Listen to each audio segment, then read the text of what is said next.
जय शनिदेव भक्तों, जय शनिदेव। तो विषय क्या है? विषय है साधना, और साधना में छोटी छोटी व गूढ़ बातें। जब आप जप करेंगे तो जप करने से आपके मूलाधार से बीज उत्पन्न होगा और वो बीज ऊपर की तरफ उठेगा। मतलब उसी को आप कुंडलिनी शक्ति भी बोल सकते हो। जो शब्द है वही बीज है, और प्रत्येक शब्द, जैसे आपके बिजली के बोर्ड में हजारों हजार स्विच होते हैं।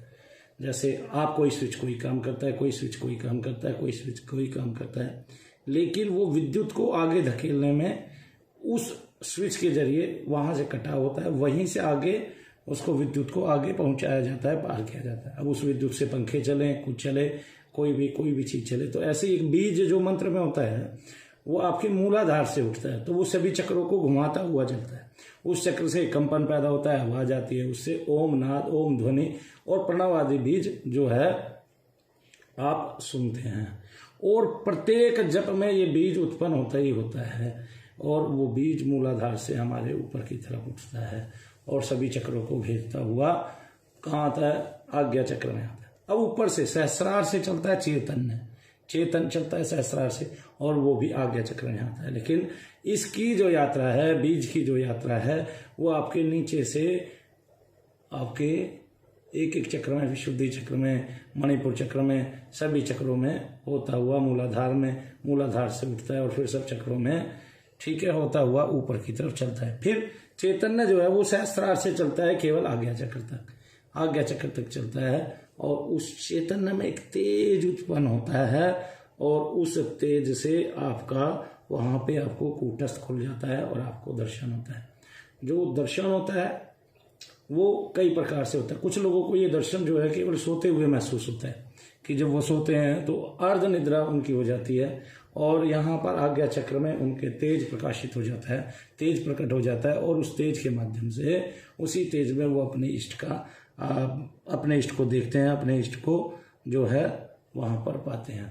तो जो आपका कूटस्थ खुलता है तो समझो आपका तीसरा नेत्र खुल गया, और जब तीसरा नेत्र खुलता है तो ये समझो कि आपका कम से कम एक मंत्र सिद्ध हो गया, आपका एक बीज जो है वो सिद्ध हो चुका है। तो उसका सुषुम्ना पथ मुक्त हो जाता है, जो सुषुम्ना नाड़ी है वो उसकी मुक्त हो जाती है, और सुषुम्ना नाड़ी से चलता हुआ बीज ऊपर आज्ञा चक्र में जाकर चैतन्य से मिलन करता है। तो उस दिन शक्ति जो है वो शिव से मिलन करती है, और आपको इस तरह से जो है आपका सुषुम्ना मार्ग खुल जाता है। तो वह व्यक्ति जो ये कार्य करता है और यहाँ तक की पहुंच रखता है, तो फिर उसके लिए जो देव दर्शन है वो बहुत ही सुलभ हो जाता है, आसान हो जाता है, और वो देव दर्शन को कभी भी वो देव दर्शन उसको मिलता रहता है, बार बार मिलता रहता है। जो वो जप जारी करेगा तो उसका देव दर्शन होता रहेगा। अब जो देव दर्शन होता है उस देवता के बीज का जैसे ही हम जप करते हैं, हाँ ये बीज जरूर गुरु प्रदत्त हो, गुरु प्रदत्त ना हो तो शास्त्र प्रदत्त हो, और शास्त्र प्रदत्त ना हो तो देव प्रदत्त हो। कुछ लोगों को देवता ही जो है अपना बीज सुपुर्द कर दिया करते हैं, जैसे शनिदेव महाराज ने मुझ पर तीव्रतम कृपा की, ऐसे वो आपको भी तीव्रतम कृपा आप पर भी बनाए रखें, और इस तरह से जो है वो आपको उच्चारित करें। अब उच्चारण करने का मतलब क्या है? कि बीज का ऊपर की तरफ चलना।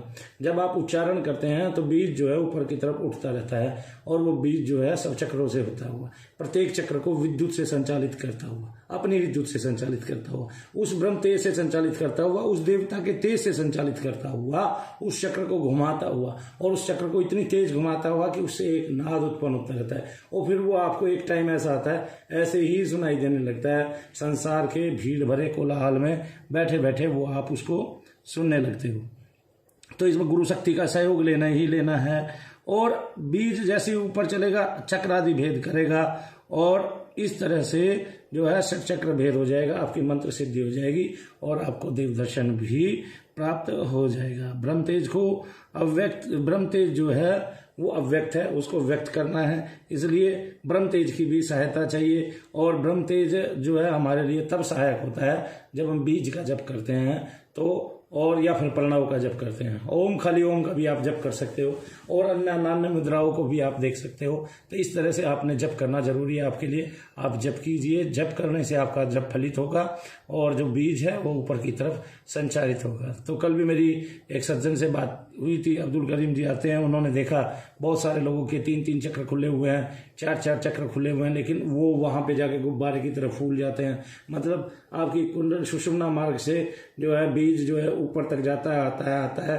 किसी का 3 चक्रों तक ही शामिल है कि 3 चक्रों तक ही उठ पाता है, किसी का 4 चक्रों तक ही, किसी का 5 चक्रों तक ही। वैसे तो जो शिशु जब माँ की गोद में होता है और यानी कि गर्भ होता है माताओं बहनों को, तब उस दौरान तो आपकी कुंडलिनी शक्ति वैसे ही संचालित होती है, क्योंकि बच्चे की भी कुंडलिनी शक्ति संचालित होता है। उस टाइम तो आपके पास ब्रह्म तेज होता ही होता है। इसलिए कहते हैं कि गर्भावस्था में आपको शास्त्र और जप जरूर करना चाहिए और भगवत भक्ति जरूर करनी चाहिए। आप देखते भी हैं पीछे कर्नाटक या तमिलनाडु की कोई बच्ची थी, उसको कंठस्थ गीता याद थी। ये बहुत बड़ी बात है, बहुत ही बड़ी बात है। इसका मतलब क्या था कि इसका मतलब उसकी माता ने जब वो गर्भ में थी तो गीता का बहुत बार पठन किया, जिससे उसको ये परम लाभ हुआ। जय शनिदेव, जय शनिदेव, जय शनिदेव।